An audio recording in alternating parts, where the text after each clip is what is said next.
I was slowly going mad.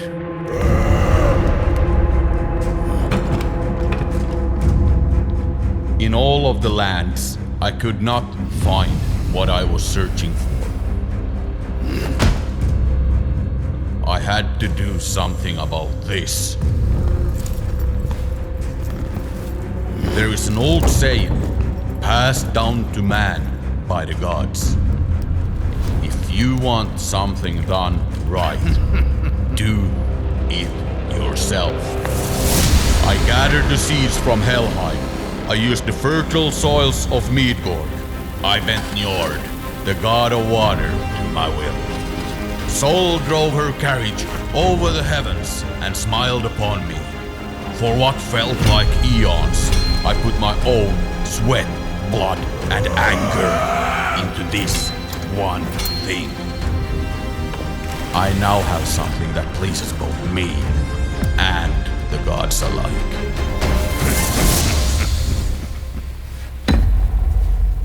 Dirty Dyk chili sauce. Viluger sauce from Åland.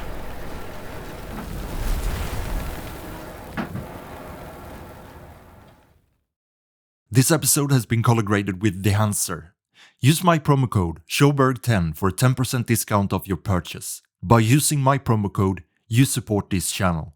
So, this is going to be a pretty long video, so I'd recommend that you either get a hot cup of your favorite beverage or just skip ahead to the section that you're interested in. I'm making this review because Dehancer reached out to me and asked if I would be interested in posting an honest review of one of their products. But just know that no money changed hands, nor do they get a say in this review before it's published.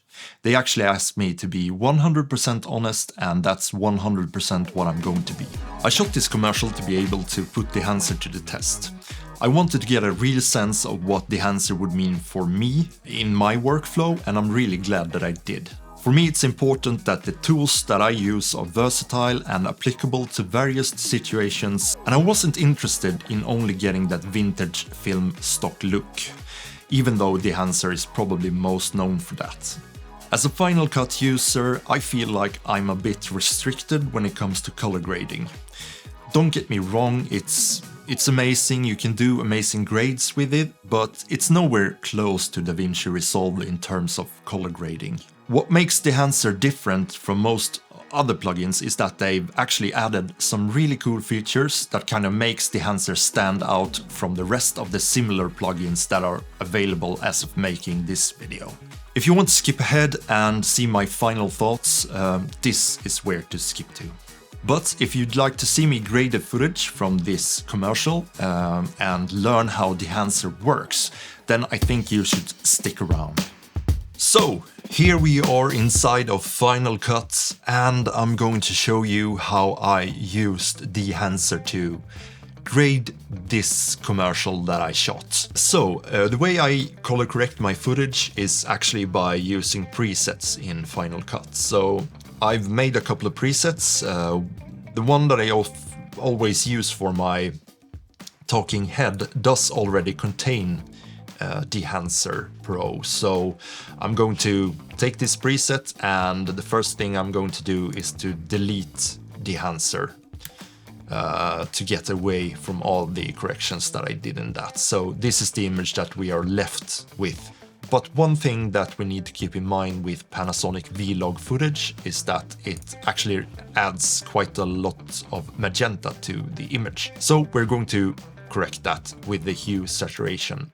It's not a big thing, but if you check out Dyk's face here, you can actually see that we are getting rid of the reds in his face. And we can actually go ahead and delete the color curves. So the only thing that I've done to the image is basically a hue saturation curve and a custom LUT. So what we're going to do here is to actually go into film emulation and select our clip and apply Dehancer Pro. And right off the bat, it looks like this. There's a lot of grain going on, and yeah, basically it's a pretty cool image already. But to make this really pop, we need to make the adjustments that we want for this image, and we're going to break down the plugin in sections here, which this is why I'm closing all of these ones, because it can be a bit daunting to actually look at all of these sections before you start grading. And the first thing that I really like to do with this plugin is to actually ease off the film grain and change the film type to positive here, and then you'll get a lot less grain. I'll actually adjust these ones already because I'm not a big fan of overly graining your footage. It looks kind of tacky, I think, and I don't like it. So now with that out of the way, sorry for jumping ahead, but we're going back to the input section. And this section is pretty important, I dare to say. If you do not do these corrections that I have done in the beginning, you won't get footage that looks great. It says right here that it expects a source that it's Rec 709, but you can change that to choose a camera. When making this video, Dehancer doesn't support the Lumix S5, but it does support a couple of other cameras such as the GH5 and GH5S. And you can get sort of a good image here, but keep in mind that this is a vlog that's not made for the same dynamic range as the Lumix S5, so I want to keep this at the Rec 709 and refer to my own color correction in this case. This is just to keep things clean, and I know that I'm going to get consistent results throughout the grading process. Inside the input section, you can actually do a couple of things. You can change the exposure if you want a darker image, or if you want a brighter image, you can actually do that in here. But I'm pretty satisfied with where it sits right now. I was going for a pretty moody grading with this project, so I'll just keep things as they are. You can all obviously change temperature and tint, and you actually have a great defringing tool. I haven't used that one yet, so this is not anything that I'm going to use in this project. So moving on from input, we can actually close this one now and go on to film. And this is sort of where Dehancer really shines, I think. You get 63 film stocks, different types of film stocks. You can see them here in the list, and it's almost like it's too much for just choosing one. They all look kind of great. Some of them doesn't look that great, such as perhaps this Lomochrome purple. I'm not sure when I'm going to use this one, but I'm no film stock expert, so I shouldn't say anything. But it always starts out with the Kodak Vision 3 250D. And this is originally meant to be shot at outdoor scenes or pretty bright scenes, because it's a pretty contrasty image as is. If you like this, you can just go ahead and use the push-pull if you want to add a little bit more contrast, or maybe take away some contrast from the image. That's entirely up to you. I think actually I went for taking away some of the contrast. I stuck with either the 250D, even though it's meant for other types of shooting, or I went with the Kodak Ultra Max, perhaps. One of these, I can't really remember, but let's go with the Ultra Max here. I kind of like what it does to the image. Moving on, we can close the film section here and go on to film compression.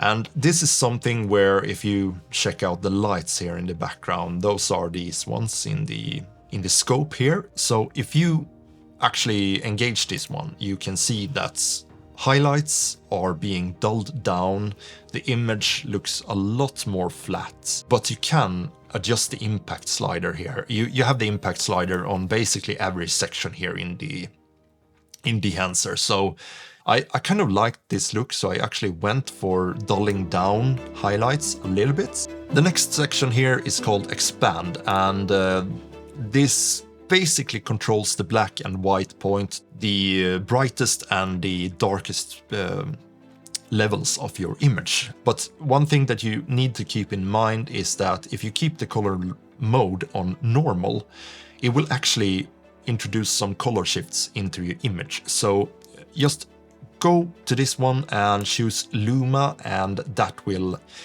correct all of those color shifts. Closing this one and moving on to print. This is probably one of my favorite sections of Dehancer, because you can use it on as a standalone on other types of footage as well. But basically what it does, I'm no expert here, but basically what it does is to reproduce or emulate the optical printing process that's done with analog film. I found that the Kodak 2383 is a really cool look. It's hard for me to describe what's actually happening here, but it's adding a lot of contrast. It's adding sort of another depth to your image. If you check out how the shadowy parts of the image like really pops, it's basically contrast from what I can see, but obviously there's so much more happening here that I don't understand. But I really like this this section of Dehancer. In this section, I think actually I went to not the exposure, sorry about that. I think that I actually took back some of the contrast because I didn't like how contrasty the image was. And the color density, I think I actually increased this one to something like 10.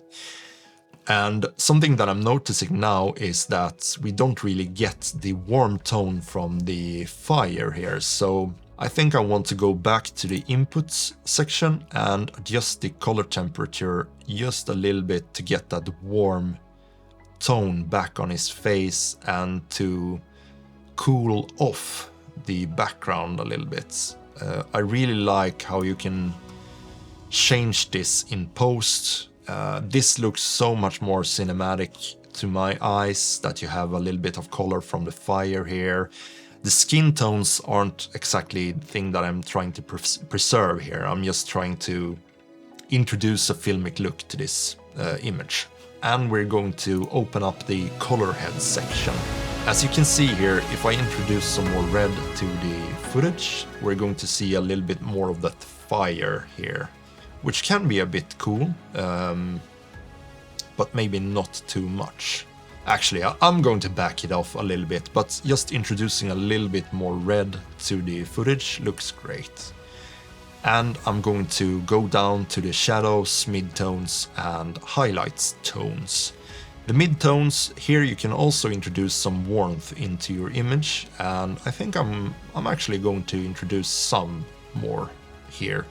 Maybe 25, and then we can't really forget about the highlights, because that's also, if you don't change the highlights here, it's probably going to look white in the highlights instead, and that's not a good look. So just try to match up the midtones in this case to the highlights, I think.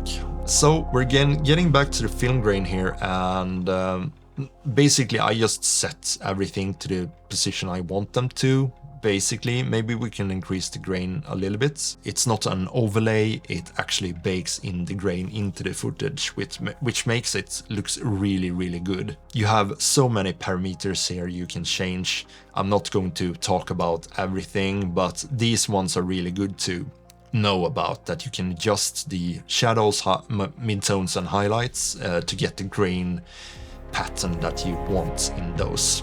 So moving on to another video effect that you get with Dehancer Pro is Halation. And Halation is, if you look at these lights over here, you can see that they have like a little red ring around them. Now that I take away Halation, you can see that it disappears, but engaging that again, you can see that it reappears. If you really want that vintage look, it can add a ton of character to your image. I noticed that it also affects the skin tone a little bit, so just be aware of that when you choose to use halation, but I really like the look of this. I left my mist filter at home and I wanted to see if the bloom effect could in some way replace my mist filter. It could mean that if I shoot it with no filter at all, I always have the option to go back to not using a bloom effect or actually dialing in the bloom effect that I want to my footage. And this can be a really good thing.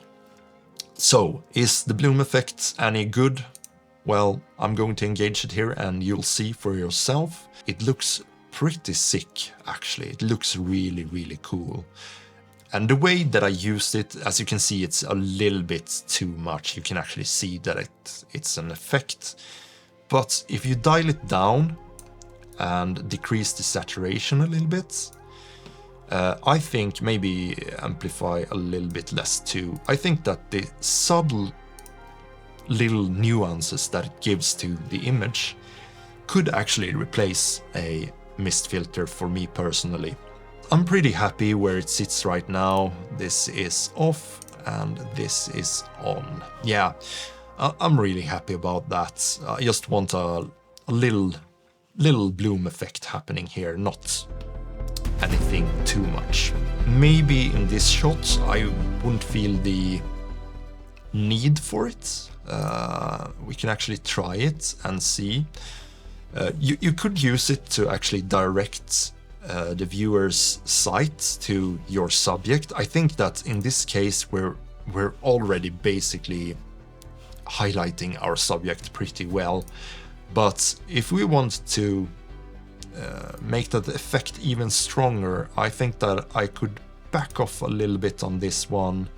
And I can one good thing about this one is that you can actually reduce the feather, and then you can see this where the vignette is placed, which is perfect in this situation. But if you want to, you can readjust it with these parameters here and get it to be at the exact point that you want to. But in this case, well, yeah, maybe just let's keep it at minus 0.5. No, sorry, not even that. That's way too much. Let's keep it at around here. I think it's great. It looks great.